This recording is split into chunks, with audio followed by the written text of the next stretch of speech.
My name's Glenn Patterson and I'm going to read from my novel, Where Are We Now? Herbie in the novel has been living on his own in East Belfast for a number of years, but recently his daughter has come back from England, bankrupt, to live with him.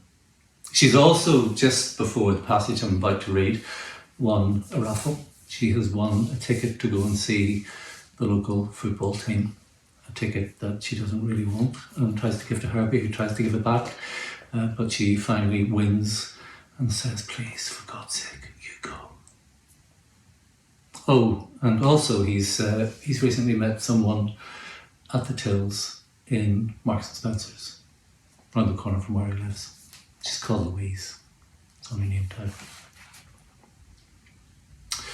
So it was, at 5 minutes to the hour appointed, on the Saturday after, Herbie handed over the golden ticket at the turnstile, wondering if he'd ever actually walked through one on his own, the convention in his primary school days being that boys under a certain age could be handed up over the turnstile free by the adult who had brought them, or in the case of boys who had turned up on spec, by any other adult whose eye and ear they could catch. Mister, lift us over." The man operating the turnstile this afternoon, clocking Herbie's ticket, asked him his name and squeezed his fingers through the gap in the glass for something like a shake before admitting him to a lopsided stadium, if that was the word. Crumbling terraces to the left, a blank-faced red brick pavilion or possibly social club beyond. And to the right, across a low ditch, a grass bank rising steeply to the perimeter wall. It lacked only the watchtower to tell you that all thoughts of escape were futile. The pitch in between, though, was unexpectedly lush and green in a way that Herbie had not seen since his first time looking at a colour TV screen. Someone had invested an awful lot of time and pride in its preparation. He was looking about for a place to stand, preferably with a bit of shelter, when he heard a voice, the man who had taken his ticket, he would almost have sworn, over the tannoy. Big welcome, prize winner, Herbie Murray. The couple of dozen men and 3 women distributed about the terraces applauded. Another voice from close to one of the corner flags and channelled by cupped hands sang, "Herbie, Herbie, give us a wave. Herbie, give us a wave." Which he did eventually, after a fashion, fingers fluttering, and the applause rose again. There was no way now he was going to be able to slip away unnoticed. A few moments later, the teams ran down the steps of the pavilion cum social club and onto the pitch. A couple of the players, you couldn't tell which team was which at first, looked as though they wouldn't make it to the end of the warm-up with its sprints and turns and stretches, never mind to the end of the match. But then the referee called them all to order and the captains shook hands, and one trill on the referee's whistle, the match kicked off, and holy God. Herbie felt as though he'd been thumped in the chest. The players were close enough that he could hear the thud of their boots on the turf as they passed in front of him, at speeds he would never from the warm-up have imagined they had in them. He could hear their calls, "Use me, use me, use me," and even their comments to one another, "I was shouting to you to use me," when the play had moved to a more distant part of the pitch. He could hear their laboured breathing, and as for the tackles, referee, he's a fucking hallion. The taller of the 2 men, standing steps behind and slightly to the right of Herbie, nearly lifted off the ground as he shouted after one particularly brutal-looking takedown. From various comments his mate made in the course of the next few minutes, because the commentary, like the play, was unrelenting, Herbie worked out that this tall man was the father of the player who'd been tackled, one of the home team. Not that that stopped the same player getting stick from other quarters. "Take your boots off and give them up here to your dad, wee man."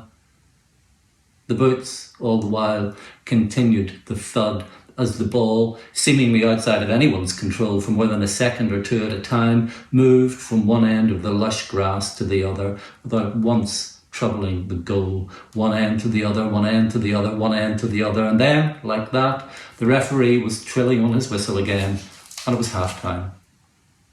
A bearded man 3 steps in front of Herbie turned. "Well, be honest, what do you think?" But before he could answer, the man's mate chipped in. The best thing you could say about that is nobody's eye is out. There's still 45 minutes, the bearded man said ominously. A couple of people appeared at the door of the red brick building, pints in their hands. Herbie went in and ordered a half, thinking only of the time available, and was given a pint regardless, with no money accepted in return. We'll call that a bonus prize, the barman said. A large screen in the corner was showing a match from somewhere where the crowd was bigger and the grass less green. A player appeared in close-up. It was like looking through a keyhole. Then, sound of studs on tiles, smell of wintergreen rub. The teams were coming back out. Herbie tipped his head back and swallowed, and again until finally he had seen the pint off.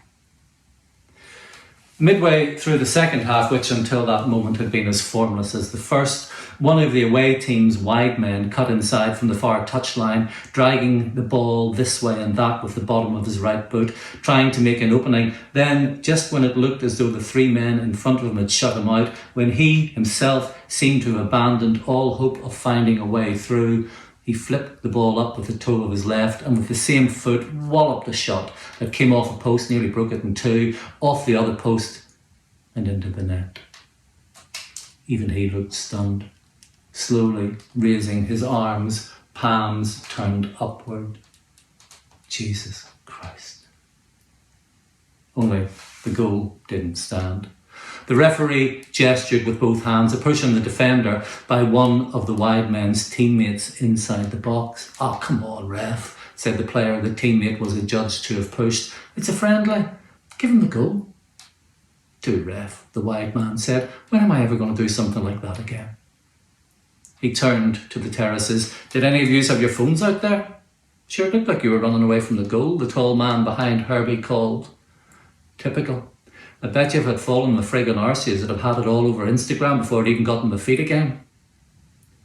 He complained so much in the end, the referee showed him a yellow card, and 10 minutes later showed him another, although the consensus was it was a straight red, for going into a tackle with his studs up. He protested all the way off the pitch. "I swear to God, I was trying to pull out." "That's what your dad said to your ma when they had you," came the answering shout from the terraces. And so it went on, less theatre of dreams than music hall. The match finished, the remaining 21 players on the field embracing, spent, scoreless, which felt about right.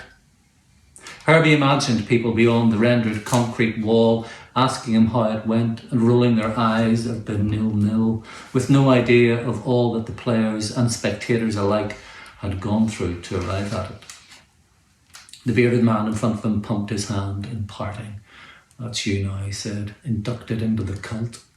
You'll curse the day you ever won that raffle." And the best, or the worst of it was, it wasn't even him that had won. His guard must have been down, replaying the goal that never was. Even the second post shook, or the pint was belatedly kicking in. He found himself, a quarter of an hour later, standing at the till in M&S Simply Food, facing Brian, the comedian, whose eyes lit up. "Here, what about this one?" Man goes to the doctor. "Doctor," he says, "I keep hearing voices." The doctor says, "It's not a doctor you need, it's a psychiatrist." But your man says, "No, doctor, they're coming from my leg." "Your leg?" Doctor's saying to himself, "This fella's worse than I thought," but then humour him. He listens a moment. "Brian," the patter had brought Herbie to his senses, "you do know there's a queue behind me?" "That's all right, they'll all wait, won't you?" he said. And before any of the four of them could reply, Doctor listens, and right enough, he can hear this tiny wee voice from somewhere, so he takes his stethoscope out, puts it to your man's thigh, and the wee voice says, "Lend us a tenner." Clear as a bell. That's strange. He moves his stethoscope down the fella's knee. There it is again. "Lend us a tenner." Down to his shin. "Lend us a tenner." Doctor straightens up, frowning. He says, "I'm sorry to have to tell you, your leg's broke in 3 places. The lanky boy, 3 back in the queue, laughed. "Did you like that one?" Brian said, past Herbie, who took the opportunity to pocket his change and beat it out the "Oof!" referee. A woman was coming in the door at speed as he was going out. His hands shot out towards her shoulders as her hands went up as a buffer against his chest. For a moment, they were looking into one another's eyes. He knew from her expression she recognised him too. Sorry, both of them together. I was rushing, just her. Late from a shift, that's a better excuse than mine. They took their hands back, their fingers in, withdrawing, making small, unconscious adjustments to one another's sleeves and shirt fronts. You're sure you're okay? I'll be sitting on my behind for the next 4 hours, she said. That might just have been the jolt I needed to keep me from nodding off. Herbie could sense, even as the words were forming, that he might be about to embarrass himself, but it was too late to stop. Well, if ever I can help by slamming into you again, I'm just around the corner. She looked at him, eyes narrowing, and low was the man who said he would curse the day about to be proved right. But, oh, wait, no, not narrowing, creasing. That was a smile of sorts. I'll keep that in mind. Good. Right.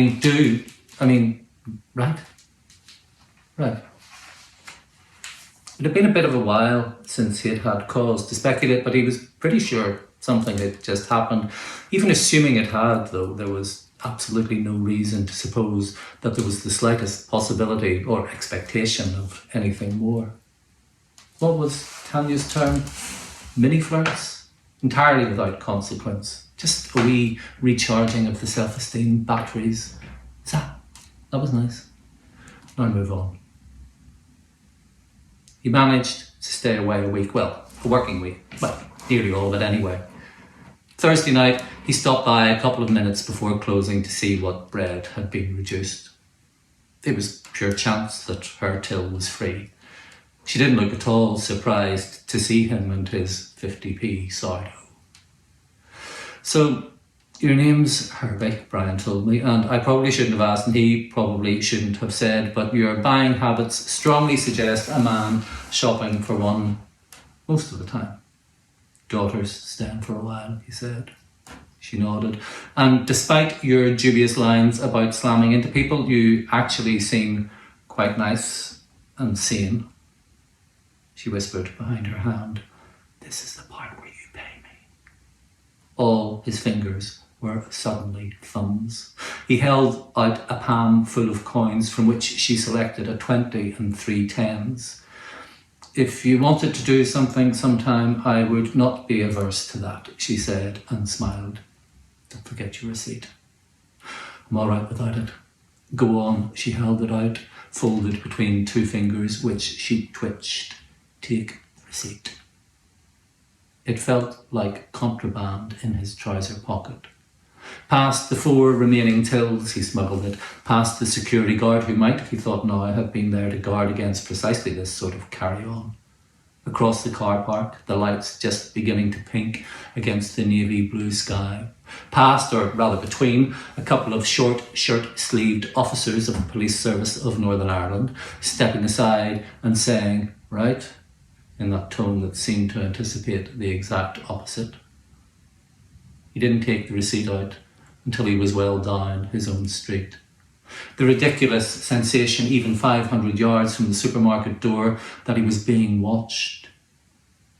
She had folded another slip of paper inside it, with a mobile number on it, in purple pen. No name. No need. He had known it from the start.